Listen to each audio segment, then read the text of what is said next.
Hi friends, welcome to இனிமையான நேரங்கள். Friends, இன்றைக்கி லஞ்சுக்கு வந்து ஃபிஷ் வாங்கினேன் ஃப்ரெண்ட்ஸ். பாருங்கள், அதோட ப்ரானும் ரெண்டும் தான் வாங்கியிருக்கேன். ஃபிஷ்ஷு வந்து நகர ஃபிஷ் அண்டு ஊலா ஃபிஷ் ரெண்டும் இருந்துச்சு. அதோட ப்ரான் வேறு இருந்துச்சு. நல்லா இருந்துச்சு இந்த ஃபிஷ்ஷு. ஸோ நகரையில் வந்து இது பெரிய நகரை, கொஞ்சம் அது என்ன சொல்லுவாங்கன்னா, இது வந்து ஒரு உருட்டு நகரை அப்படின்னு சொல்லுவாங்க. பொடி நகரை கிடையாது. நல்லாயிருக்கும், சிகப்பாக நல்லாயிருக்கும். இது வந்து ப்ரான் வந்து அந்த எடுத்து வச்சுருக்காங்க. அதை ஃபுல்லாக க்ளீன் பண்ணணும் இனிமேல். இப்போ தான் ஃபிஷ்ஷை க்ளீன் பண்ணிகிட்டு இருக்காங்க. ஃபிஷ்ஷை வந்து இந்த இதிலெல்லாம் எடுத்துகிட்டு க்ளீன் பண்ணிகிட்ருக்குறாங்க. ஃபிஷ் வந்து ஒரு 1 kg, ப்ரான் வந்து ஒரு 1 kg ரெண்டு சேர்த்து ஃபிஷ் வந்து ஒரு 300 இருந்துச்சு ஃப்ரெண்ட்ஸ்.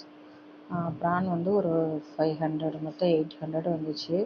ஸோ உங்கள் ஊரில் இந்த மாதிரி ஃபிஷ் அண்ட் ப்ரான் வந்து கிடச்சிச்சா, எவ்வளோ ரேட் அப்படிங்கிறத எனக்கு சொல்லுங்கள். பாருங்கள், பக்காவாக க்ளீன் பண்ணியாச்சு. க்ளீன் பண்ணி எடுத்து வச்சாச்சு. இப்போ இதை வந்து ஃப்ரை பண்ண போகிறோம், ப்ளஸ் வந்து குழம்பும் வைக்க போகிறோம். ஸோ குழம்புல வந்து மாங்காய் போட்டு பண்ண போகிறோம். நல்லா டேஸ்ட்டாக இருக்கும். நான் குக் பண்ணிட்டு காட்டுறேன் ஃப்ரெண்ட்ஸ். பாய்.